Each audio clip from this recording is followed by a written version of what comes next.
Despite the fact that Red Bull at the front are running away with by far the best car on the grid, it's actually quite ironic that behind them in the midfield, it's actually difficult to know who the slowest team is right now. Over one lap, with all 20 cars taking out a few outliers who crashed and didn't get to set a more representative lap time, the field spread in Bahrain was 2.163 seconds in 2022, going down to 1.188 seconds in 2023. In Jeddah, it was 1.688 seconds in 2022, and then going down again to 1.484 seconds in 2023. Even though it is a very small sample size, with only 1.3 seconds covering all 20 cars on average in Q1, it means the margins are ridiculously tight, and even finding just 1/10 could be the difference between easily making it into Q2 and fighting to not be on the back of the grid. Points are going to be harder to score than ever before because despite the struggles of Ferrari and Mercedes, we still have the established top 3 teams all at the front, but now with Aston Martin also being a front-running team.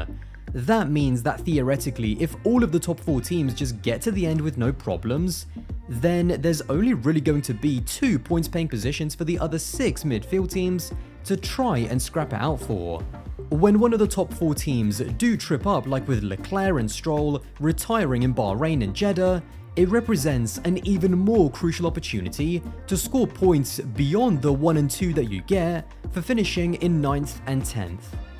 Although it is early days, I still think it's worth looking at the championship standings because, so far discounting the top 4 teams, only Bottas, Ocon, Gasly, K-Mag and Albon have scored points, with 7 drivers still waiting to get off the mark.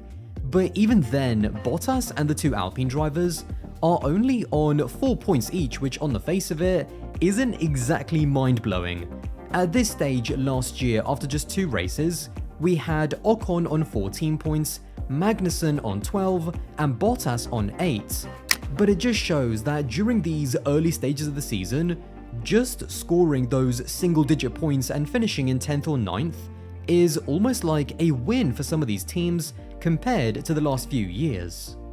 As for the constructors, it once again just shows the slim pickings that these teams have had. Alpine are kind of running away with it on 8 points, which seems hilarious, and behind them we do have a mix of teams which have managed to scrape a few points, with Alfa, Haas and Williams, whilst AlphaTauri and McLaren have scored a big fat donut.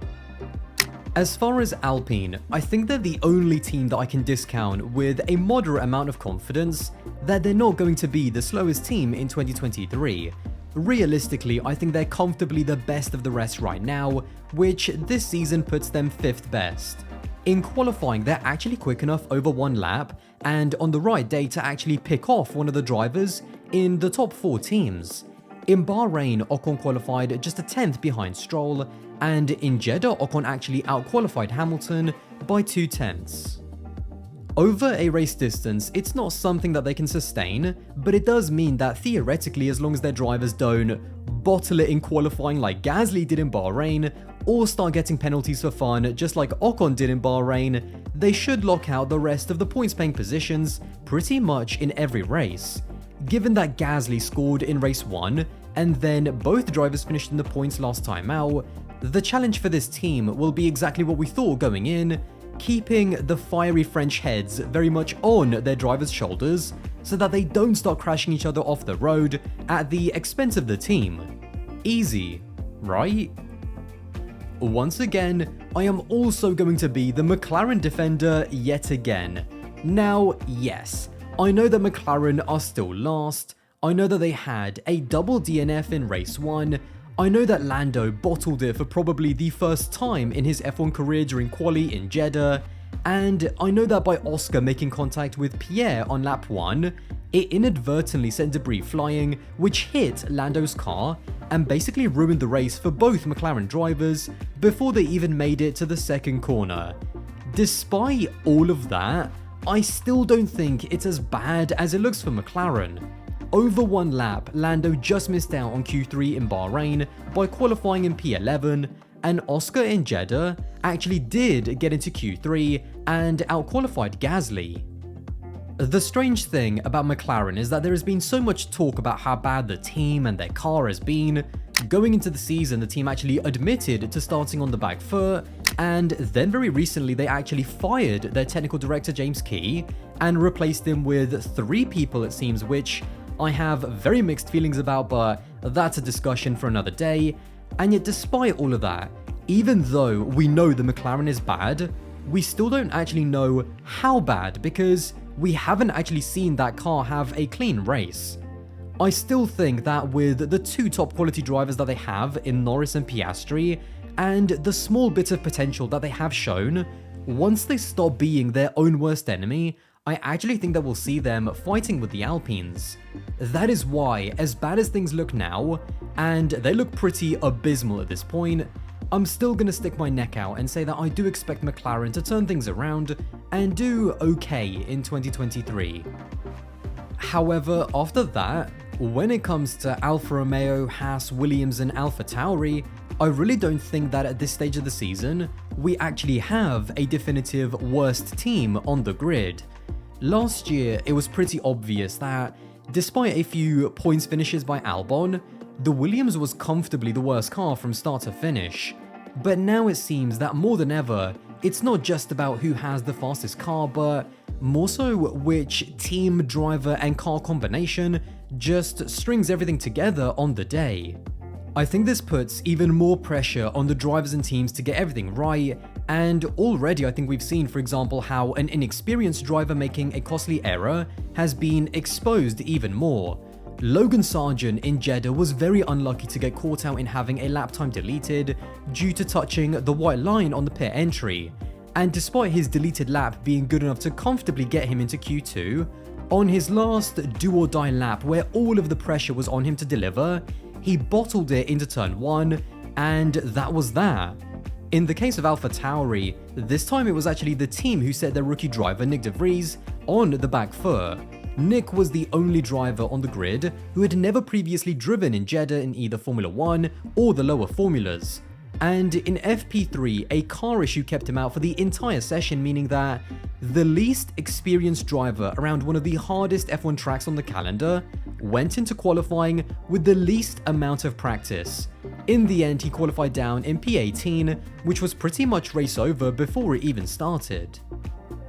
This sets us up for a very exciting season when it comes to the midfield, because despite the absolute dominance up front, I do think that the 2022 aero rules, in combination with the budget cap and the sliding scale ATR regulations, they are making an impact lower down and allowing teams to be closer to the pace and to take even more advantage when the others drop the ball. Having said that, there is no amount of cheerleading that I can do that will convince even myself that a close midfield battle makes up for the rather boring title fight so far in 2023. But I do think that not having a worst team on the grid like we did in 2019, 2020 and even 2021, and just rather a pack of teams fighting at the back, it makes the quality of the grid and the quality of the racing a lot better. And now, despite all of that, even though I don't think that there's an outright backmarker that is slower than the rest, I do think that AlphaTauri are the team more than any other that I am most worried about when it comes to being the worst of the worst. Last year, the car was disappointing to say the least, but this year it looks even worse. And after Franz Tost came out with his bizarre comments in which he said that he doesn't trust any of his engineers anymore, which kind of felt like he was throwing his entire technical department under the bus in a way Antonio Conte would be proud of, I don't even know what to say when it comes to the leadership of that team anymore. On the driver side, when it comes to Yuki, I think he's actually had a relatively solid start to the season. There is, as I'm sure we all know, a hell of a lot of pressure on Yuki's shoulders to be both the team leader and to also beat Nick if he still wants to call himself an F1 driver in 2024. But back-to-back 11th place finishes just out of the points, I think is a decent start for him to build on. With Nick, on one hand, I genuinely expected him to come out of the blocks a little bit better than he has, but when you're given one of the worst cars on the grid, and then when your car doesn't even run to give you track time, it's just way too early for me to judge De Vries in any way. AlphaTauri are the only team who genuinely seem like they're in the mud. But as I've been saying, the field is so close that all it takes is just one upgrade that can give you a 10th or 2, and that could make all of the difference in the fight for points. It's still early days of course, but AlphaTauri are most definitely on fraud watch so far. I think that there is plenty of signs to suggest that this season could be massively exciting and very close behind all of the Red Bull dominance, with plenty of drivers being able to either make or break their careers. But do you think that these new rules are finally having an impact on closing the field up, even if it is at the bottom end of the grid? And which team do you think will be the worst of the worst by the end of 2023?